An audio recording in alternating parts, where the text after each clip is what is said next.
Hello, everyone. Welcome to Barca News. It is January 31st, 2024, and Barcelona's wage limit could be reduced even further in the upcoming weeks. Also, I do have an update for you in regards to the signing of Lucas Bergvall after many rumors began to circulate that his signing is in danger. And finally, it seems that Barcelona still want to sign Aleix Garcia in the summer. We have a lot to discuss.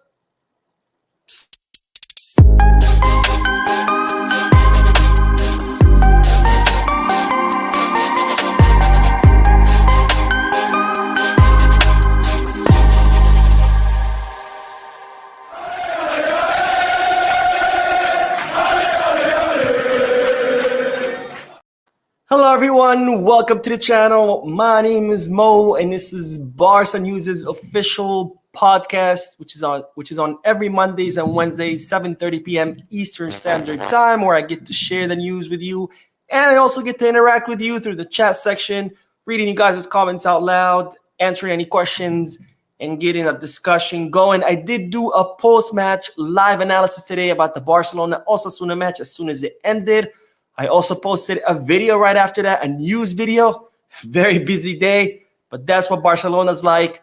It does not give me any breaks. Anyways, having said that, make sure to hit the like button, subscribe to the channel, drop a comment. That's the best way you can support this channel so we can continue growing. I can continue bringing you. Yes, sorry, it's been a long day.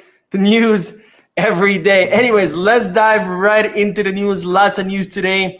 It's starting with that our wage limit could be reduced even further. Now, Barcelona are set to meet with Javier Tebas in the upcoming few days, maybe weeks, because Barcelona need to discuss with Javier Tebas the viability plan. If you forgot what the viability plan is, this is something that Barcelona came up with and that they agreed with Javier Tebas, where Barcelona presented to Javier Tebas a plan on how to get back on track financially, which included, reducing the spending of the club all across the board, not just the first team, but all the teams of Barcelona got cuts in their budgets.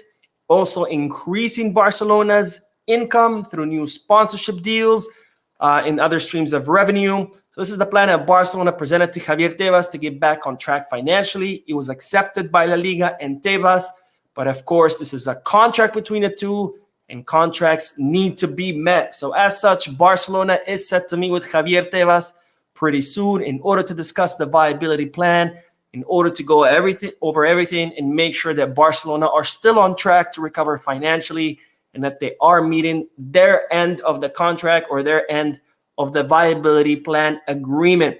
Now, another thing that Barcelona will be discussing with Javier Tebas is the parameters of their wage limit and the parameters of the financial fair play, because Barcelona need to know who and how much they can spend in the summer transfer market. That way they can start planning ahead. Of course, clubs always plan ahead. They don't wait to the summer to start planning who they're going to sign. They do this months and months before. They look at their budget. They see what they can afford. And according to that, they see what options are out there. So Barcelona will sit down with Tebas to discuss all of that, to see how much leeway La Liga will give Barcelona and how much Barcelona can afford as far as signing players. Now, not good news in that front, because La Liga are set to release the wage limits for the summer in the upcoming weeks. I think it's February 19th, so that's like in 3 weeks. La Liga will announce the wage limits, not just for Barcelona, for all 42 professional clubs, so all the clubs in the first and second divisions. And it's expected that Barcelona's wage limit will be cut down to 270 million euros. 270 million euros. Last February 2023, Barcelona's wage limit was at 649 million euros, 649. Now it will be at 270 million euros. That's close to 400 million euro reduction from February of 2023, which means Barcelona will be over their wage limit, no doubts, come this summer. What does that mean? That means that Barcelona will not be able to sign players on that 1-to-1 rule. In other words, Barcelona will be signing players under the 50% rule, which means that for every player they sell, they can only use 50% of what that player takes with him off the wage limit in order to sign a new one. So for example, say a player earns 20 million euros. He leaves, you can only use 10 million euros towards a new player. So the next player you sign in his place cannot have a 20 million euro salary.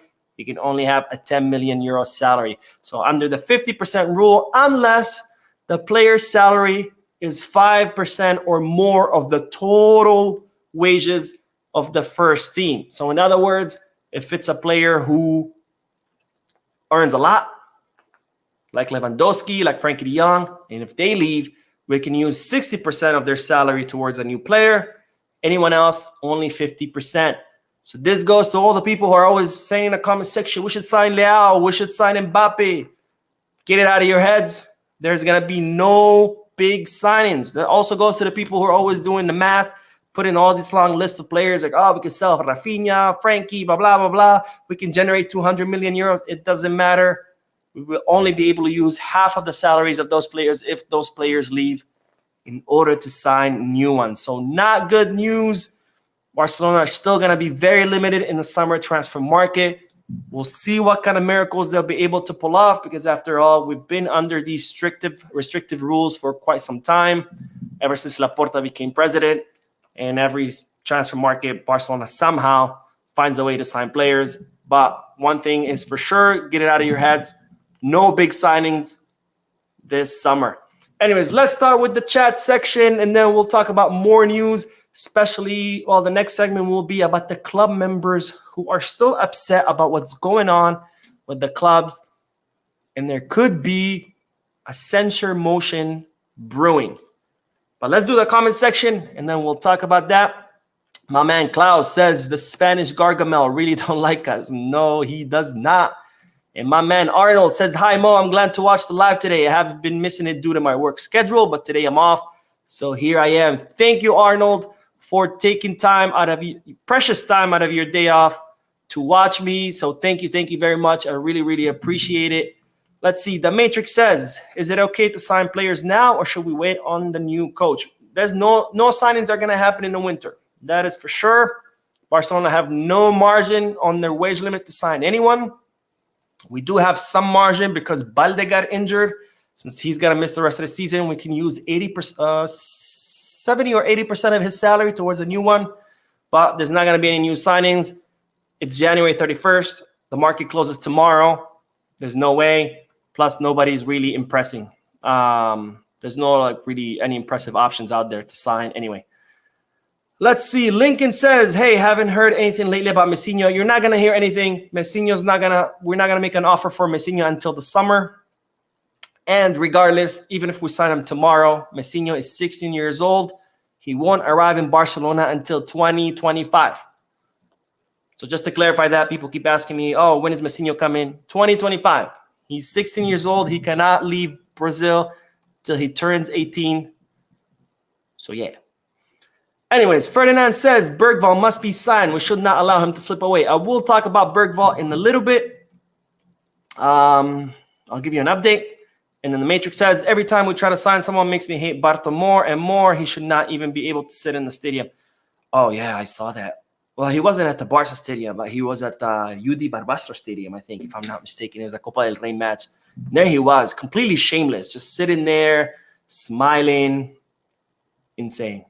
Anyway, let's talk about the next bit of news because it's reported that the club members or a portion of the club members, some important club members, have drafted a letter and sent it to Joan Laporta complaining of the club situation and demanding a sit-down with the Barcelona president to see what he has to offer as far as solutions. Now, this letter was obtained by the reporter Adrian Sanchez. He's a reporter based out of Barcelona, and the club members shared this letter with him.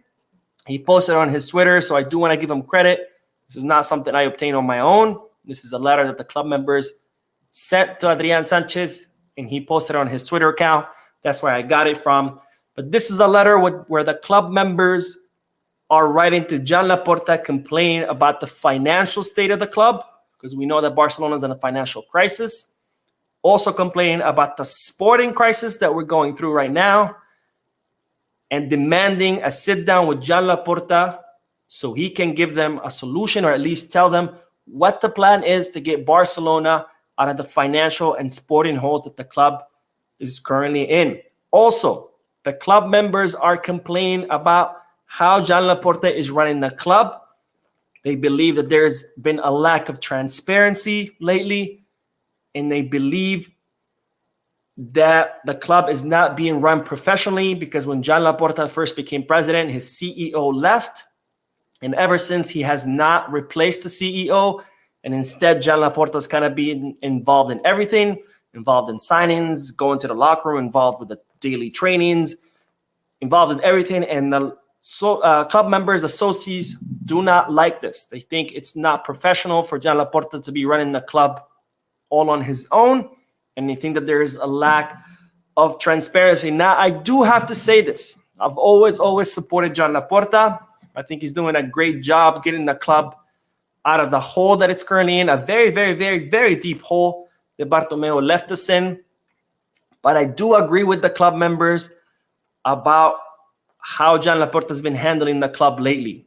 And I think if we want to get out of the hole that we're currently in and prevent the club from ever going down that rabbit hole, we need to professionalize how the club is run. And we need to run it more like a corporation, where there's defined roles for everybody on the board. Every person does their role, and everybody is accountable for what they're supposed to do, rather than how Laporta is running it right now, where he just pretty much does everything and he has the final word on everything, and it's being run more of like a family business rather than a professional corporation. So I do agree with them on that part.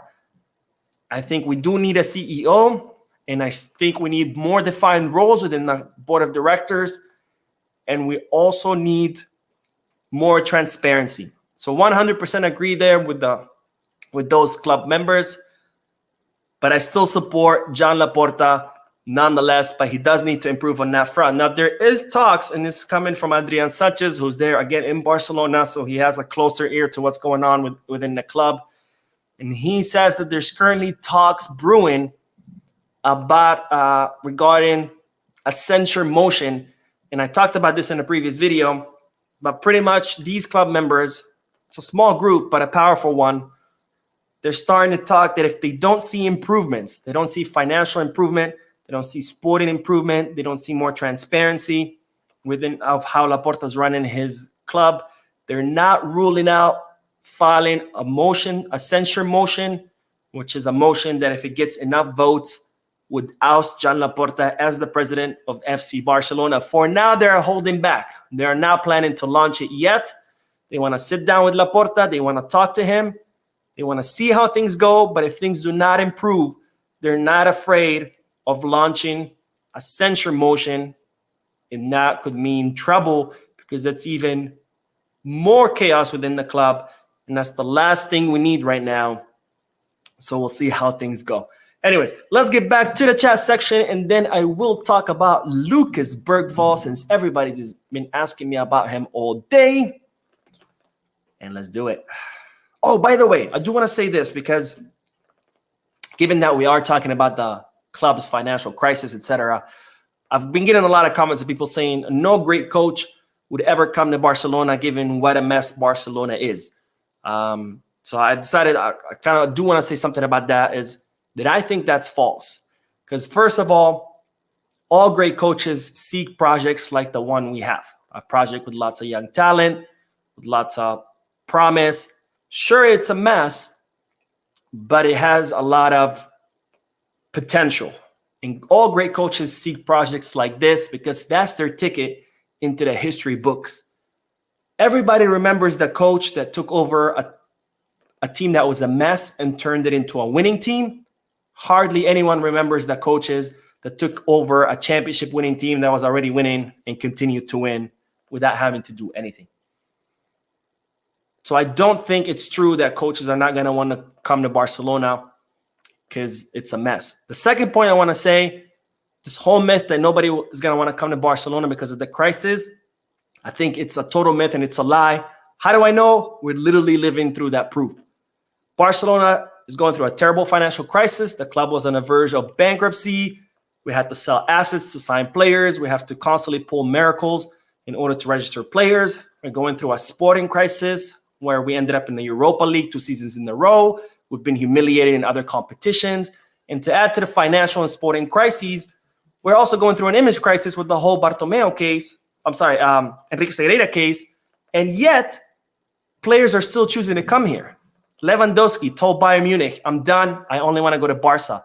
Rafinha had offers from other clubs, said, I only want to go to Barca. Koundé, his transfer to Chelsea was mostly done and sealed. He chose Barca when Barca called. Vitor Roque, every club in the world wanted him. They were offering him double, triple, and quadruple the salary. Chose Barca. Messinho, every club in the world wants him. Choosing Barca. Bergvall, over 10 offers. Choosing Barca. So this whole myth that nobody wants to come here because it's a mess, it's an absolute lie. Barcelona is still one of the biggest and most historic clubs in the world, and as such, still a place that people want to come to. So don't buy that lie, because we're literally living through the proof that that's a lie.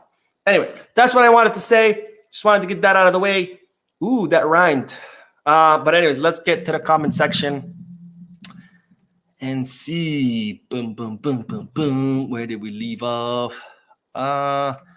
David Blandon saying, is it the same club members who voted in Bartomeu?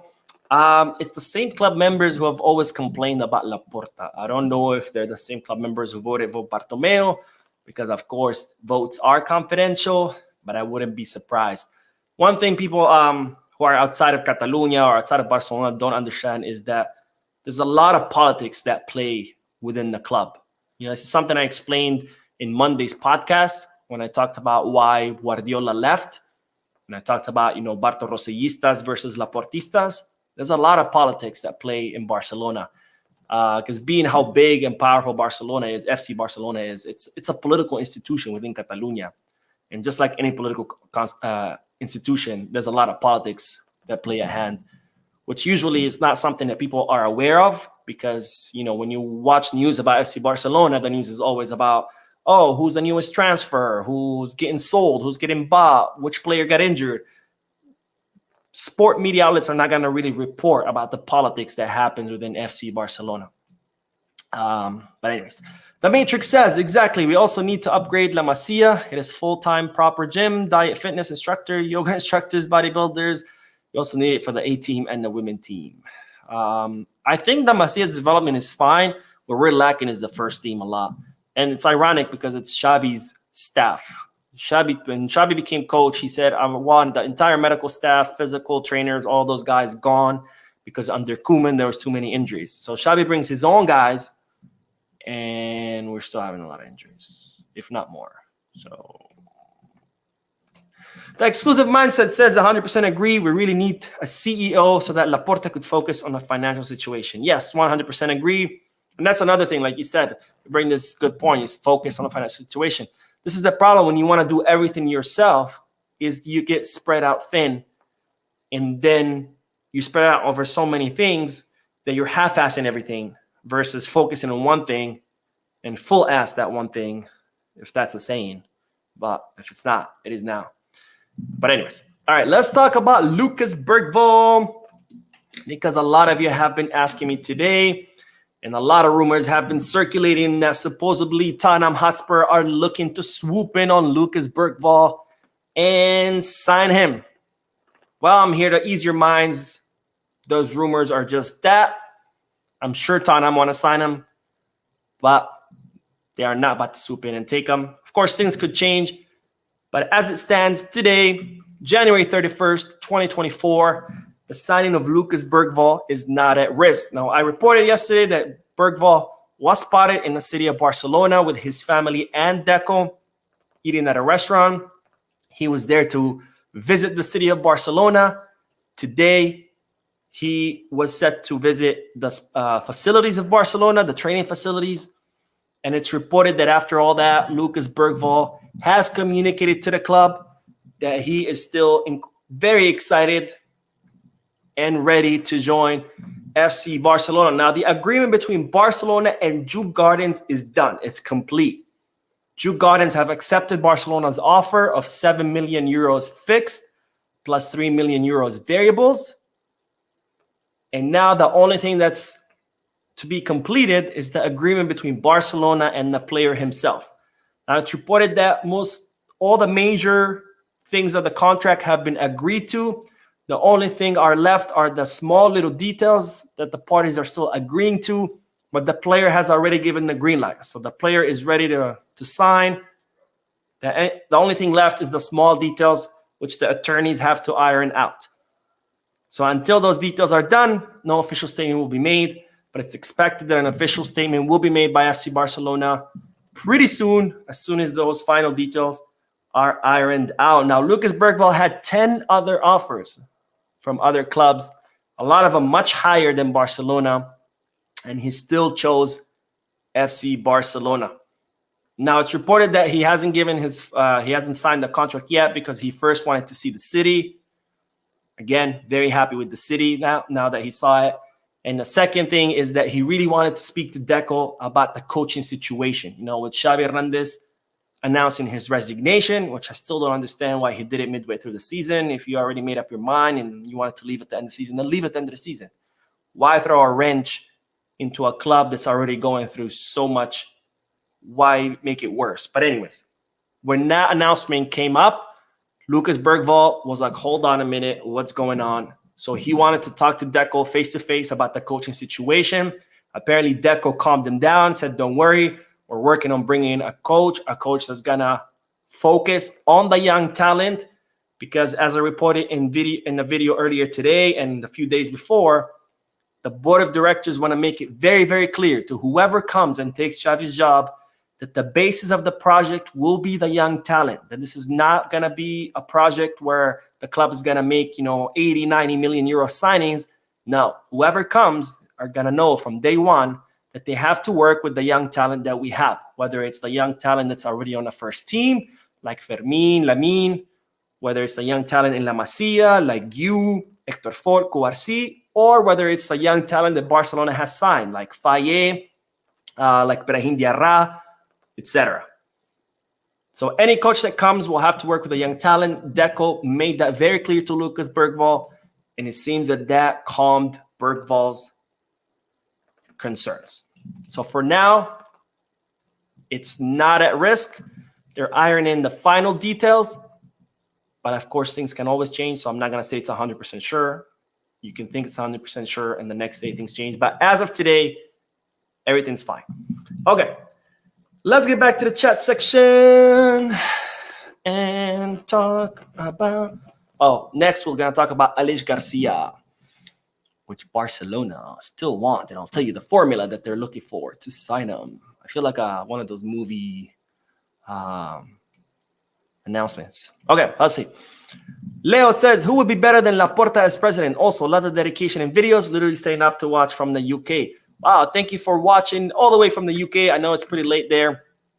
Who will be better than Laporta? I don't know. I like Laporta, so I can't really answer that question. But anyways, Igor says, actually, you put it right. Initially, the Bartomeu case caused way more reputation damage than a Negreira case. 100% agree. KF says, Mo, have you heard about the talents who Barca is watching? Darwin, Fade, and Jimmy? I saw some news articles about that. It's interesting, though. Like always, good job, bro. Wish you the best. Thank you. And no, I have not heard about those. I'll do a little more digging, but as far as I know, no, I have not heard. Laurana Kule says, I'm really getting tired of all the stupid politics that go on within the club. It's exhausting and frustrating. I'm almost at the point I'd want to do away with the board and go private ownership. Private ownership is not going to be anything different, my friend. Politics are part of life. Whether it's governments, whether it's companies, whether it's your home, right? The dynamics between you, your siblings, your parents, that is politics. You cannot escape politics. I hate when people say, oh, I don't like politics. I don't get in politics. You do. You just don't realize it. Everything is politics. Your workplace is politics. Your home is politics. The dynamics between you and your friends, that's literally politics. So everything is politics. There's no escaping it. Even if you go private ownership, there's no escaping politics. And you better like politics, or at least you better be engaged in politics, because politics affect everything in your life, from how much you pay for bread to how much you pay for gas. So and this is just life advice, I advise everyone to get involved in politics because it affects everything around you. And dictators do best when people stay out of politics because they get away with whatever they want. Okay, sorry to turn that into a political speech. Well, it's not really a political speech. Literally something we should all do. Anyways, let's talk about Aleix Garcia, because it's reported that Barcelona are still interested in signing Girona's midfielder. Now, Aleix Garcia started being linked to Barcelona a couple of months ago when he made those statements that he said, it's his dream to play for Barcelona. Barcelona reached out to Aleix Garcia and his entourage during the winter transfer market to see if they can reinforce the midfield with Gavi's injury. But of course, the player, despite wanting to come to Barcelona, he was not willing to leave Girona midway through the season. First, because he didn't want to leave his team hanging. And second, because he was looking to make history with Girona, which they are. They really are making history. And of course, he wants to be part of that history. So he wasn't willing to leave in the winter transfer market. Plus, Girona were not willing to part with him either. Now, despite the door being closed in Barcelona's face as far as signing Aleix Garcia, it's reported that the club still want to sign him and that they will try to sign him in the summer. Now, the reason why is because Barcelona are very much aware that they're not going to be able to make any big signings, any big stars. So Aleix Garcia is more of a player within Barcelona's reach, plus the player has made it clear that he wants to come to the club. So Barcelona are now doing the math on how they be able to sign Aleix Garcia. Now, it's reported that the operation could cost around 15 million euros. That Barcelona are confident or think they could reach that agreement with Girona. They can reach an agreement of 15 million euros. If that's the case, Barcelona would be able to pay it. If not, if Girona want more cash and Barcelona cannot pay the bigger amount, Barcelona are considering a swap plus some cash. What are the options? Option number one, there's Oriol Romeu. Girona want him back. Option number two, there's Eric Garcia, who's currently on loan in Girona, doing really, really well in that back line. And then there's, of course, Pablo Torre, who wasn't doing really well at the beginning of the season. He has been getting more playing time lately. So Barcelona are considering to trade any of these players plus some cash for Aleix Garcia if Girona don't want to agree to the 50 million euros, which Barcelona think can negotiate. Anyways, let's do the comment section and then we'll do the last bit of news, which is about Sergio Akieme. Barcelona is about to make some money off his transfer. If you don't know who he is, you will know in a little bit. Let's see. Gavi Sweden says Lucas Bergvall is a good talent. He is the most talented Swedish player right now. I'm guessing you're Swedish because it says Gavi Sweden. And if you are, cool. But that's awesome. Yeah, I agree. Bergvall is a very talented player. There's a lot of people who watch them. They say he is. Some people compare him with Frankie de Jong because how active he is in the midfield. And if you look at his heat map compared to Frankie de Jong's heat map, they're very, very similar, or it's just all over the midfield. But a lot of people who watch them are saying he's more of a hybrid between Toni Kroos and Odegaard, which I would take any of those players individually. And then if any day of the week, then if you're telling me he's both, my God, bring him over.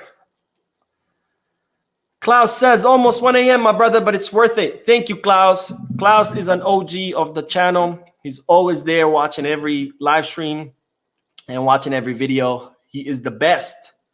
Arnold says, in my opinion, we don't need Aleix Garcia. We do have Fermin, who's doing amazing, has a different profile in midfield. We need to increase his minutes, plus Gavi will return for next season.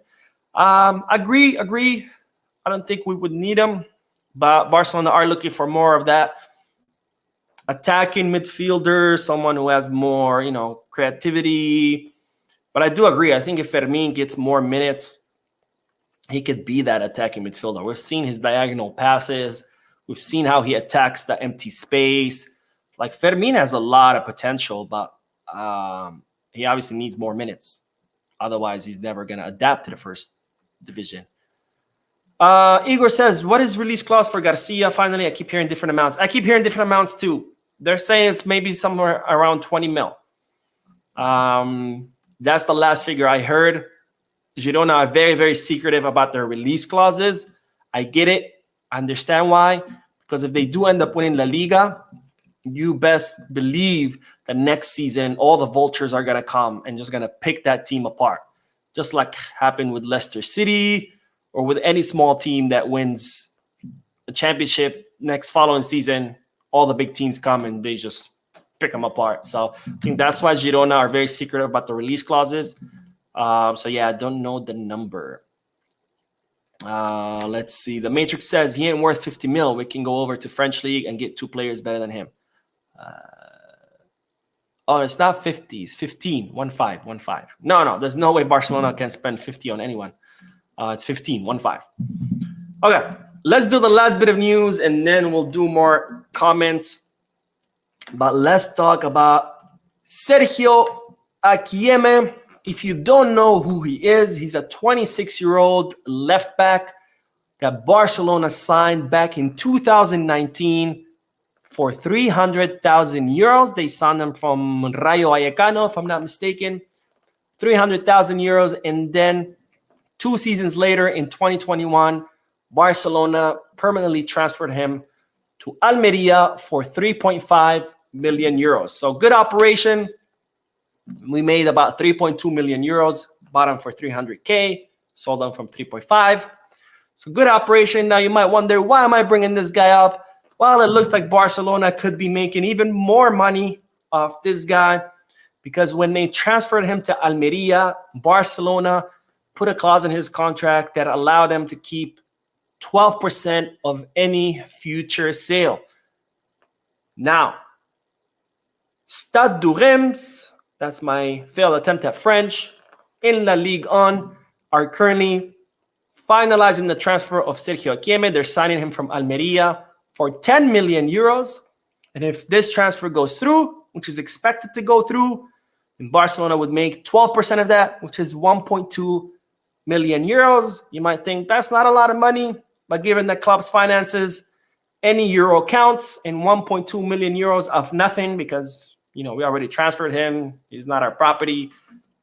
It's, of course, welcome money. And it's a good operation overall. Again, we signed him for 300K, sold him for 3.5 mil. Now we're going to make another 1.2 mil. So that's around 4.5 million euros.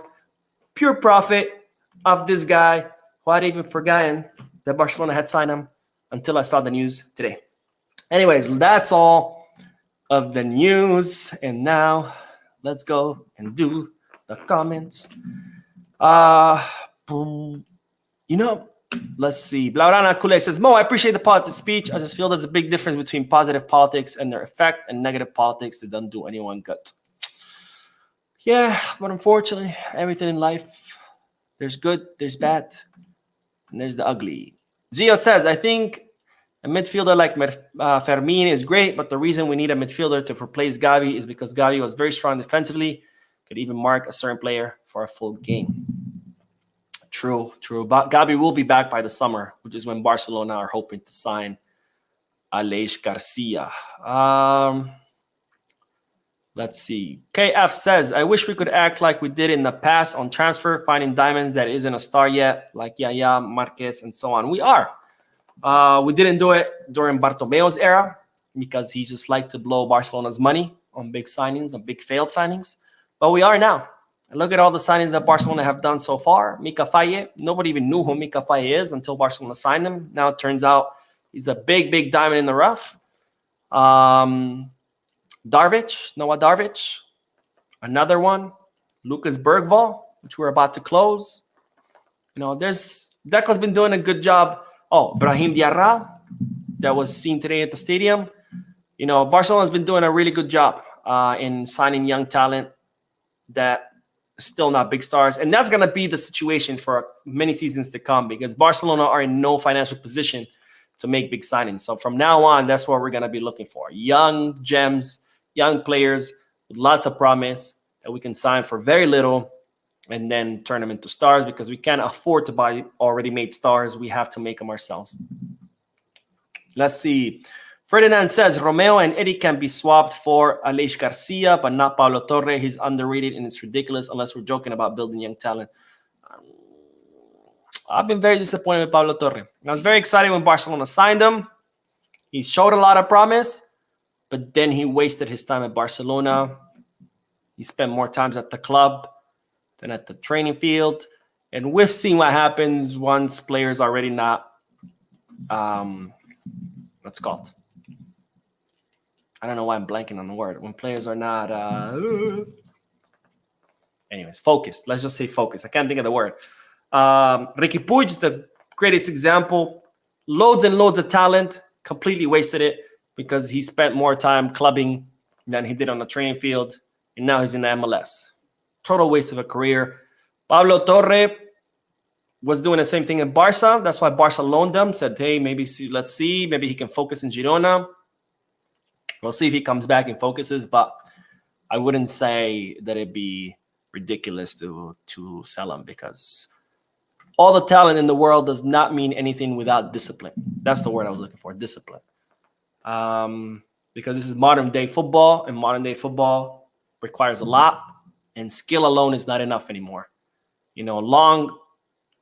Long gone are the days where you could, do a line of coke, chug a beer, smoke a cigarette, and then get on the field and still score 5 goals. That just doesn't happen these days, Now you need dedication, you need commitment, you need discipline. And if you don't have any of that, you can be the most skilled player. It's all going to go to waste.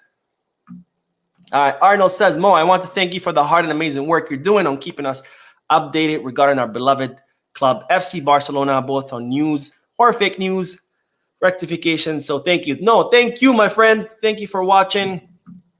It's, awesome people like you guys that keeps me going. Otherwise, I'd be just some Gracie guy screaming into the camera with no one watching. All right, Gio says Deco is probably one of the best implementations into Barca we have had this year. He's done so well signing so many young talents for nearly dirt cheap. Agree. He's done a great job signing young talent. All right. Meliodas says, Mo, if we had 60 to 80 mil, which defensive midfielder could we get with that money? Oof. I don't know. That's the question.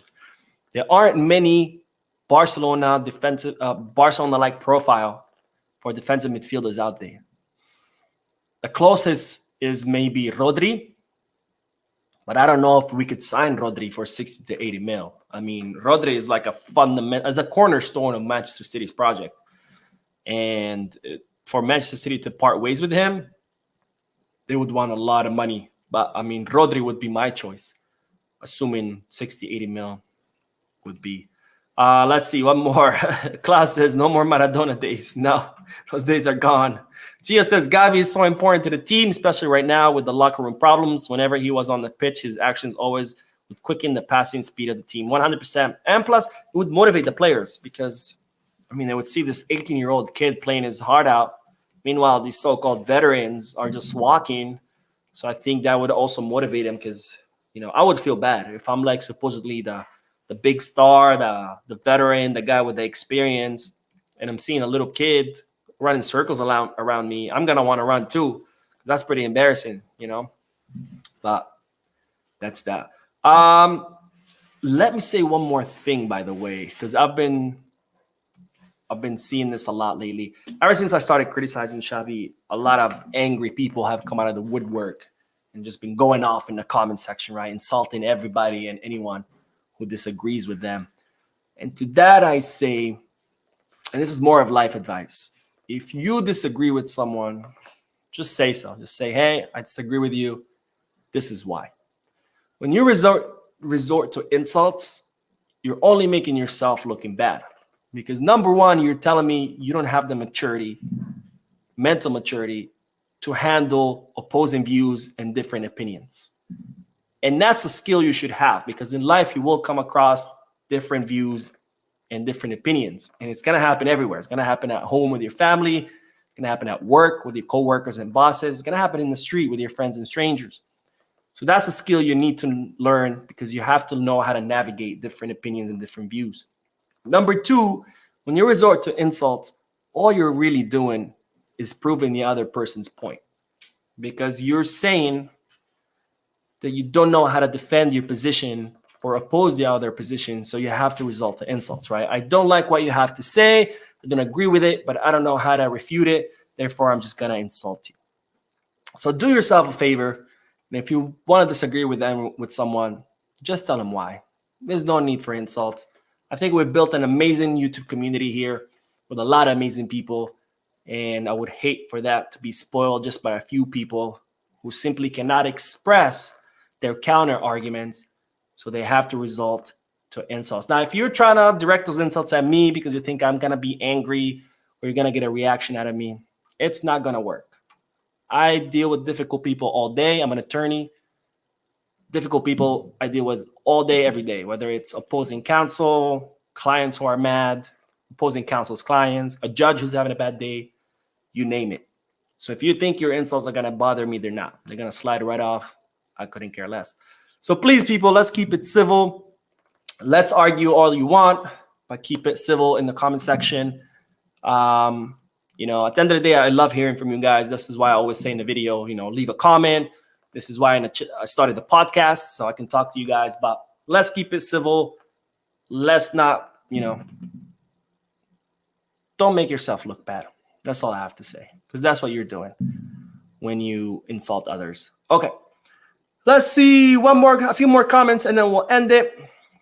Gio says, didn't Xavi convince both Subimendi and Kimmich to join Barca, but the club couldn't afford them? Yes. Correct, my friend. Oh, Subimendi. To go back to that question, if we had 60 to 80 million euros, I think Subimendi would be a good signing if we had that money, of course. But we don't. The Matrix says, I think our finances might hold us back for about 2 to 4 more years. And if so, the B team is going to be very important. Indeed. And that's what John Laporta and the board of directors have made it very clear, that whichever coach comes will have to base their project on a young talent. Because Laporta believes that we have a really incredible new generation in La Masia. And we're seeing it with Cuarcy, Fort, Guiu, Lamine. And that's just the tip of the iceberg. There's a lot more coming right behind him.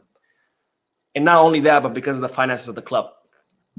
Barcelona are not going to make any big signings. And therefore, whoever comes needs to understand that what we have as far as young talent is what they're going to have to work with. All right, last one, and then we'll end it. But says, Ferdinand, it's so sad how we can't sign a player like Wirtz because of the financial situation. He would fit the right wing perfectly. The financial situation is sad. Is it sad that we can't spend 120 million? No, because I would rather not spend 120 million. There's no need to spend 120 million euros. We have Lamine Yamal, who I have no doubts will be way more skilled than Florian Wirtz, and he costs us €0. I think that's the way to go. It's nurture talent and turn them into stars, and not spend 120 million, because we've seen what that does. We have spent that kind of money on people like Dembele, like Griezmann, like Coutinho. And what has that gotten us? Huge debt. So I don't think that it's a shame that we can't spend that much money. It's a shame that we're in a difficult financial situation, but it's not a shame that we can't spend that much on players, because we shouldn't be spending much on that players. I mean, Lamine Yamal, if we were to sign Lamine Yamal right now from another club, he would cost us 60 mil, easy, because that's what they're trying to charge for Messinho. And Messinho is the same age as Lamine. They have the same profile. I think Lamine is better because Lamine is doing what Messinho is doing in the first division of La Liga. Meanwhile, Messinho is doing it in Brazil. So I think Lamine is better. But if we tried to sign Lamine right now, they would charge us probably 60 mil. If we try to sign him in a few years, they probably would charge us 120 to 150 mil. Why spend that money when we can create our own Lamine, which we did. We created our own Lamine. He cost us €0. So why spend 120 on someone else? I don't think we need to be making those big signings. And I'm glad that we're in no financial position to make those signings. I mean, I'm not glad that we're in a difficult financial situation, but I'm glad that, you know, we're not spending that much on players. Anyways, that is all, guys. Thank you for tuning in, for your comments, for your likes, your subscriptions, all of it. You guys are amazing. I will see you in tomorrow's video. Again, there's already a video that I posted out an hour ago. It was the post-match live analysis. Go watch them and let me know what you think. Have a good night. And as always, peace, guys.